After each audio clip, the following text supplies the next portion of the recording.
So a pleasant day to each and everyone. For today, we will going to continue what Genevieve have been started. So one of the general environment laws and policies is Philippine Disaster Risk Reduction and Management Act of 2010. So this was enacted on May 27, 2010. So this Republic Act number 10121 aims to strengthen the country's disaster risk reduction management system. So we cannot prevent what are the calamities that might come sa atong palibot. That's why the importance of this responders kay kaning sa atong mga dili man gid nato mapugano, dili man nato ma-prevent. So if we have responders nga kanang respond kung mag-rescue sa atoang palibot during calamities, we can lessen or minimize sa mga further nga mga mahitabo like loss nga lives. Kana gid ang pinaka-importante no, because kita jud baya ang kanang kita ang maapektahan during that kind of calamities like landslides, mga baka. So that's one of the kanang perminti na to masinatian sa atong panahon. So if naay mga responders nga dali lang nga mo rescue sa mga nasalantaan ang mga calamities, so ma-lessen ag ma-minimize ang atoang ang mga negative nga mahitabo. So that's it for the Philippine Disaster Risk Reduction and Management Act of 2010. So next, we will move on to the environmental laws and policies on waste and pollution. So sa atong palibot karon, we have a lot of mga kapanghitabo. One of the main issues, and this is one of it gid nga kanang dako gid siya o kanang impact towards people.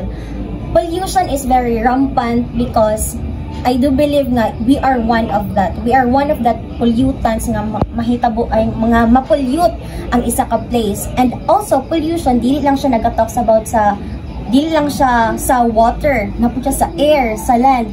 And kita ang habitat ana nga mga kita gid ang kanang main bitaw nga reason nganong ma-pollute ang water, ang atong palibot is because of the waste that we are going to kanang gikan sa mga gipang palit nato, gipang kaon nato nga usa kay I do believe na as a human we are lack of discipline sometimes. Sagun saon ginatog kanang limod nga ay disiplinado man ko, pero kanang nadyo tay times nga kanang ang dili nato ma-proper og kanang manage ang atong mga waste. So the first one nga policies and laws is Philippine Sanitation Code, which is the Presidential Decree number 856 that was enacted on December 23, 1975. So this law was established a comprehensive standards and regulations aimed at safeguarding public health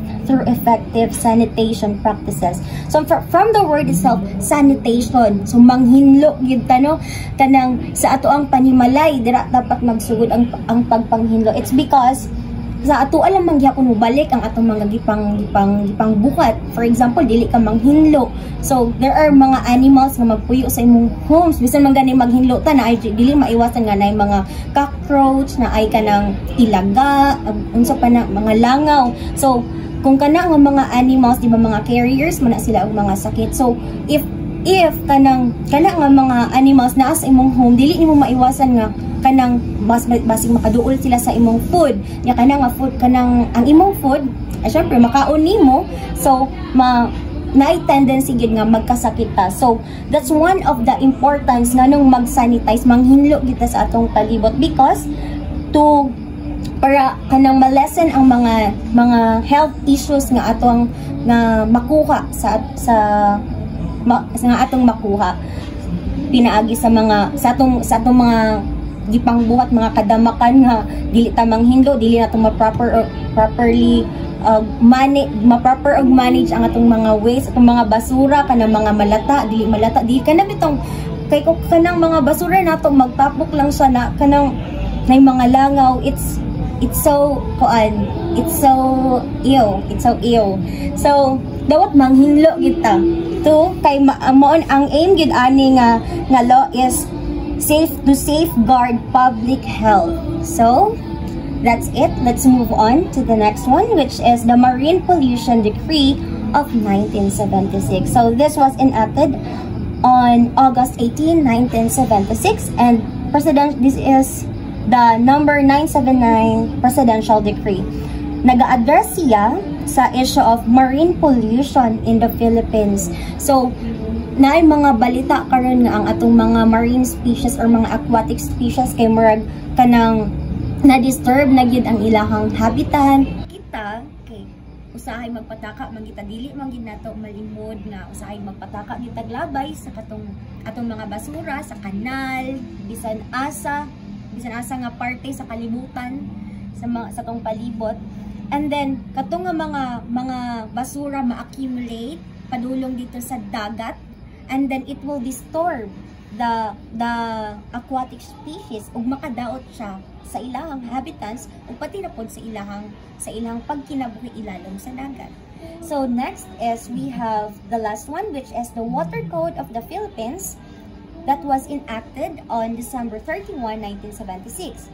So Presidential Decree number 1067 aims to establish a comprehensive framework for the management and utilization of the country's water resources. So kani siya ang ihagin gina-aim is dapat ma-preserve nato ang mga water resources nato diri kay as we can see ang mga water sources nato diri karon is kanang nagkagamay na lang ang mga tubod kay sa una ang atong water jud I mean ang water nato sa una is dili pares karon kay dili na sa para sa una nga kanang pwede ra bitaw ta mo inom bisan asa, but dili pod bisan asa nga sa kanal ha, pero kanang like so just like what I have said nga sa lahi ra gyud ang sapa nato karon dili na limpyo, dili para sa una.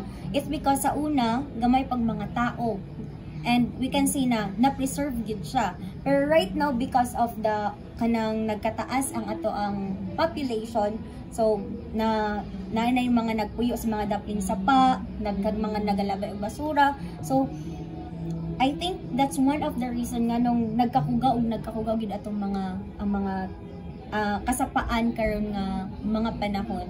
And this law, this policy aims to preserve mo gina ang main nga kanang concept of this code. It is to preserve the water sources here in the Philippines. So I think that's all for my report. Thank you so much for listening.